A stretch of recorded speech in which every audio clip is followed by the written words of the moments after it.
slogan যে দি আছিলে নিৰ্বাচনৰ আগত 16 মেৰ পাছত যিমান অবৈধ অনুপ্ৰৱেশকাৰী অসমত আছে সকলোৱে তালি টোপলা বান্ধিব লাগিব বুলি সেই শ্লোগানটো নৰেন্দ্ৰ মোদীয়ে দিছিলে নে নাই ডোনাল্ড ট্ৰাম্পে এটা ঘোষণাৰ লগে লগে 18,000 যিবিলাক অবৈধ যিবিলাক অনুপ্ৰৱেশকাৰী আছিলে তেওঁলোকক ভাৰতলৈ ঘূৰাই পঠিয়াইছে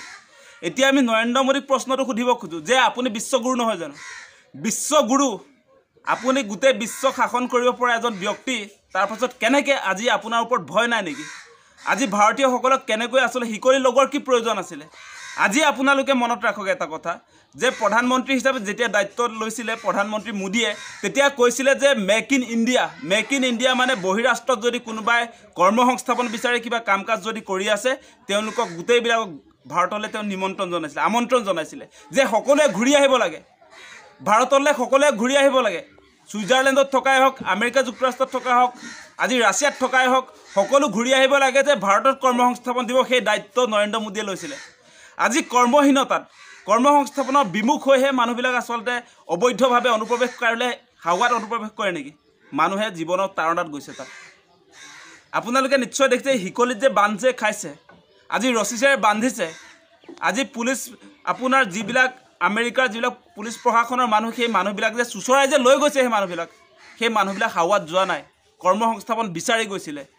নিজৰ পৰিয়ালটো চলাবৰ কাৰণে তেওঁলোকে বহিৰাষ্ট্ৰত আসলতে অবৈধভাৱে হ'লেও তাতে কিবা কাম এটা কৰি নিজৰ পৰিয়ালটো চলাই আছিল সেই কথাটো আমি বুজি ল'ব লাগিব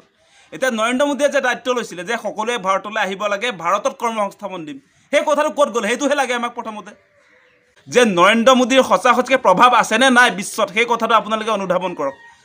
আজি নৰেন্দ্ৰ মোদীক সঁচাকৈ যদি তেওঁৰ প্ৰভাৱ থকা হ'লে আজি তেওঁক যদি অলপমান ৰেছপেক্ট কৰা হ'লে তেনেহ'লে অবৈধ অনুপ্ৰৱেশকাৰী হ'লেও আপোনাৰ এনেকৈ হাজাৰ হাজাৰ মানুহক হাত ভৰিত হিকলি লগাই ভাৰতলৈ তেওঁলোকে যি ধৰণে আসলে পঠিয়াই দিছে চুচৰাই লৈ গৈছে সেই কথাটো আমি লাজ পাওঁ মানে আজি আমাৰ ইয়াত অনুপ্ৰৱেশকাৰী এইবিলাকক কৰিছেনে তেনেকুৱা কাম কেতিয়াবা কৰিছে নেকি নৰেন্দ্ৰ মোদীয়ে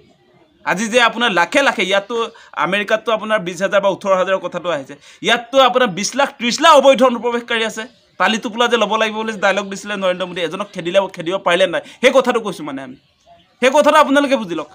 শ্লোগান যে দি আছিলে নিৰ্বাচনৰ আগত 16 মেৰ পাছত যিমান অবৈধ অনুপ্ৰৱেশকাৰী অসমত আছে সকলোৱে তালি টোপলা বান্ধিব লাগিব বুলি সেই শ্লোগানটো নৰেন্দ্ৰ মোদীয়ে দিছিলে নে নাই আজি আমাৰ ইয়াৰ পৰা এজনো খেদিব নোৱাৰিলে বৰং এতিয়া আপোনাৰ জীৱিকাৰ টাউনত যিবিলাকে আসলতে এই ইউএছত আপোনাৰ আমেৰিকা যুক্তৰাষ্ট্ৰত যিবিলাকে চাকৰি কৰি আছিলে বিভিন্ন কামত নিয়োজিত হৈ আছিলে তেওঁলোকক আজি